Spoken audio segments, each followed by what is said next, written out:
Sanjeet Mishra SP news live से उत्तर प्रदेश प्रयागराज जिले से। इस समय हम श्रृंगेरपुर ब्लॉक के मिंडारा ग्राम सभा के शुक्लनपुर का पूरा गांव में उपस्थित हुए हैं। आज हम जनसत्ता दल लोकतांत्रिक पार्टी के प्रधान महासचिव जी के साथ उपस्थित हुए हैं उनके आवास पर, और आइए आप लोगों को रूबरू करवाते हैं भाई साहब से। क्या नाम है आपका? सबसे पहले आप सबको पत्रकार बंधुओं को हमारा नमस्कार। मेरा नाम विवेक त्रिपाठी है और मैं जनसत्ता दल लोकतांत्रिक पार्टी से जिला प्रधान महासचिव गंगा पार प्रयागराज हूँ। आप सबको बताना चाहता हूँ साथियों कि हमारे जो राष्ट्रीय अध्यक्ष हैं माननीय राजा भैया, जिनका एक उपदेश है न्याय प्रिय नेता और जनसुलभ नेता, जिनसे वो जाने जाते हैं, तो हम लोग उन्हीं के पार्टी के सिपाही हैं और हम लोग अपनी पूरी क्षमता पूरी ताकत के साथ क्षेत्र में मेहनत कर रहे हैं। माननीय राजा भैया की नीतियों को दूर दूर तक ले जा रहे हैं, लोगों को बता रहे हैं, और लोगों का जो रुझान मिल रहा है हम सबको, ये बहुत ही अच्छा रुझान मिल रहा है। लोग जुड़ रहे हैं, काफ़ी तादाद में लोग जुड़ रहे हैं और आए दिन हम लोग कार्यक्रम कर रहे हैं, लोगों के सुख और दुख में शामिल हो रहे हैं। और यही हमारे राष्ट्रीय अध्यक्ष जी का भी उद्देश्य है कि लोगों के सुख और दुख में शामिल होना। आप जैसे कि एक छोटे से परिवार से उठकर और राजनीति में उतर आए हैं, जैसा कि गांव वगैरह में एक चर्चाएं चल रही हैं कि आप कहीं अगर कोई दुर्घटना घट जाती है तो वहाँ भी आप पहुंचने का कार्य करते हैं। जैसा कि हम लोगों को जो सर्वे में जानकारी मिली है कि आप एक छोटे से परिवार से उठकर और राजनीति में उतरे हैं, गांव में कहीं भी अगर कोई दुर्घटना हो जाती है तो वहां आप पहुंचने का कार्य करते हैं, यथासंभव आप सहायता भी करते हैं। इसके बारे में थोड़ा सा हम जानकारी चाहेंगे आपसे। बिल्कुल सही कह रहे हैं पत्रकार जी कि मैं एक छोटे परिवार से बिलोंग करता हूं और हमारे पिताजी जलकल विभाग में कर्मचारी रहे, जिनकी अभी हाल ही में डेथ हो गई। तो जिसके कारण राजनीति से एक बार ऐसा हुआ कि मेरा मन थोड़ा सा टूटने लगा कि अब घर की जिम्मेदारियां बढ़ने के कारण मेरा मन टूटने लगा था। लेकिन जो हमारे राजनीतिक साथी लोग रहे, जिन्होंने मुझको समझाया कि ऐसा नहीं है भाई, घर के गार्जियन के रूप में आपके पिताजी थे, लेकिन आप उस जिम्मेदारी से अपने घर को भी और राजनीतिक करियर दोनों को बरकरार रखते हुए आगे का कार्य करिए। क्योंकि पिताजी मेरे जिस प्रकार से घर की जिम्मेदारियों को संभालते थे, घर की देख रेख करते थे, तो मैं भी फ्री रहता था।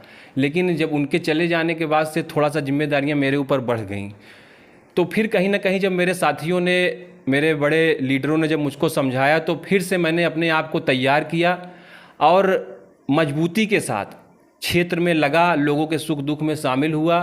और जिस तरीके से लोगों का प्यार और स्नेह मुझे मिलता है, इससे मुझे कहीं ना कहीं यह भी एहसास होता है कि मैं राजनीति मेरी सिर्फ यही है कि मैं लोगों की हर समस्या का समाधान कर सकूं। जिस तरीके से हमारे राष्ट्रीय अध्यक्ष जी लोगों की समस्या का समाधान करते हैं, वही नीति मेरी भी है कि मैं उनको विचारों को और उनकी नीतियों को लोगों के बीच में रखूं, लोगों की मदद करूं, लोगों के सुख दुख में शामिल हूं। यही मेरी नीति है। बहुत सुंदर। एक चीज़ और पूछना हम आपसे चाहेंगे कि आजकल एक कार्यक्रम आप लोगों का चल रहा है, चाय पे चर्चा। इस कार्यक्रम का उद्देश्य क्या है आप लोगों का? इसके बारे में थोड़ा सा जानकारी दें। तो चाय पर चर्चा, जैसा कि आप लोग देख रहे होंगे सोशल मीडिया के माध्यम से, व्हाट्सएप के माध्यम से, कि हमारा जो यह चाय का चर्चा का कार्यक्रम हमारा जो चल रहा है, उसका एक कारण यह भी रहा कि जिस तरीके से चुनाव विधानसभा के हुए, तो विधानसभा के चुनाव के बाद ये हुआ कि जो हमारे जो कार्यकर्ता रहे साथ में, भाई चुनाव के समय बहुत सारे कार्यकर्ता जुड़ गए, लेकिन फिर जब चुनाव खत्म हुआ तो वो कार्यकर्ता जो हमारे जुड़े रहे, उनको कोई दिशा निर्देश नहीं मिल रहा था कि वो आगे किस तरीके से जनसत्ता दल की नीतियों को आगे बढ़ाएं। तो यह चाय की चर्चा के अंतर्गत हम लोग क्या कर रहे हैं, जगह जगह पर नुक्कड़ सभाएं कर रहे हैं, जगह जगह पर जाकर के कार्यक्रम कर रहे हैं, जिससे हमारे जो कार्यकर्ता जुड़े हुए हैं उनको एक एक मंजिल मिल सके, एक दिशा मिल सके कि वो आगे किस तरीके से पार्टी की नीतियों को दूर दूर तक पहुंचाएं, अपने क्षेत्र में पहुंचाएं। तो हमारा चाय के चर्चा के अंतर्गत का जो है कार्यक्रम चल रहा है, जिसमें हमारे साथी त्रिभुवन सरोज जी हैं जो हमारे साथ लगातार लगे रहते हैं जो है, तो उनका भी स्नेह हमको मिलता रहता है। तो इस कार्यक्रम के तहत हम अपनी पार्टी के जनाधार को बढ़ा रहे हैं और जो हमारे कार्यकर्ता पहले से जुड़े रहे उनको भी नई दिशा मिल रही है और वो लोग बढ़ चढ़कर हिस्सा ले रहे हैं। और इस चाय के चर्चा के अंतर्गत जो है कार्यक्रम हम लोग कर रहे हैं, बहुत ही अच्छा इसका हमको अनुभव मिल रहा है, लोग इसमें जुड़ रहे हैं और इस पार्टी का विस्तार हो रहा है जो है।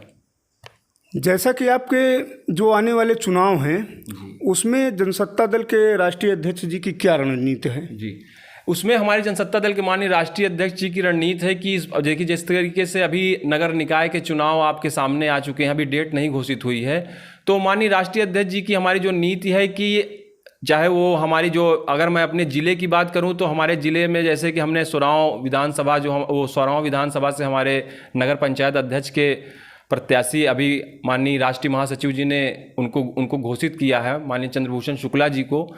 तो इसी तरीके से वो लाल गोपालगंज और मऊआयमा और फाफा मऊ आदि जगहों पर भी हमारे पार्षदी के चुनाव और नगर निकाय के चुनाव में, चेयरमैन के चुनाव में हमारे कैंडिडेट मेहनत कर रहे हैं और हम लोग भी वहाँ पर जा करके लोगों के सुख और दुख में शामिल हो रहे हैं और अपने पार्टी के जो हमारे कार्यकर्ता हैं उनसे भी मिल रहे हैं। और जहाँ तक हमारी उम्मीद है कि हमारी पार्टी इस बार नगर निकाय के चुनाव में अच्छा प्रदर्शन करेगी जो है। आने वाले 2024 में चुनाव की क्या तैयारी है? अब ये तो लोकसभा का चुनाव है 2024, तो अभी हमारा फोकस नगर निकाय के चुनाव पर है, लेकिन आने वाले लोकसभा के भी चुनाव में हमारे राष्ट्रीय अध्यक्ष के द्वारा जो भी दिशा निर्देश मिलेंगे उससे आप सबको अवगत कराया जाएगा और हमारी पार्टी इसमें मजबूत स्तंभ के रूप में कार्य कर रही है।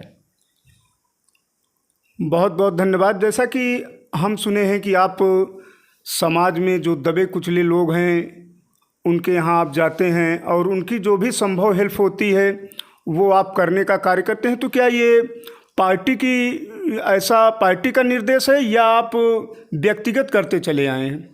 नहीं, ये ऐसा हमारी पार्टी का भी यही उपदेश रहा है कि लोगों के जो दबे कुचले लोग हैं, जो गरीब तबके के लोग हैं, आप उनके साथ जुड़िए और उनकी मदद करिए। ये हमारी पार्टी का भी दिशा निर्देश है। और मैं जनसत्ता दल में जब नहीं जुड़ा था तो भी मैं लोगों के सुख और दुख में शामिल होता था और मेहनत करता था, चाहे वो धन से हो, चाहे वो आर्थिक सहयोग हो, चाहे मेरी ताकत या क्षमता के अनुसार हो, लेकिन मैं लोगों के बीच में जाता था। आप यहीं अगर रास्ते से आए होंगे पत्रकार जी तो देखे होंगे हमारे रास्ते में पसियाना एक पड़ता है जो है, तो वहाँ पर भी जो दबे कुचले लोग होते हैं उनकी भी मैं हर संभव मदद करने की कोशिश करता हूँ, क्योंकि मेरा भी एक एम ये है कि मैं भी राजनीतिक लाइन से जुड़ने के साथ साथ ये भी मेरा विचार है कि आने वाले जिला पंचायत के चुनाव में मैं मेहनत करके लोगों के सुख दुख में शामिल होकर के अपने लिए भी उनका प्रेम और आशीर्वाद चाहता हूँ। यही मेरी उनसे कामना है, इसीलिए मैं लगातार मेहनत कर रहा हूँ, लगातार क्षेत्र में। और इसके तत्पश्चात मैं अपने समस्त क्षेत्रवासियों, ग्रामवासियों को धनतेरस एवं दीपावली की बहुत बहुत शुभकामनाएं एवं बधाई देता हूं। जय जनसत्ता, जय रघुराज, राजा भैया जिंदाबाद।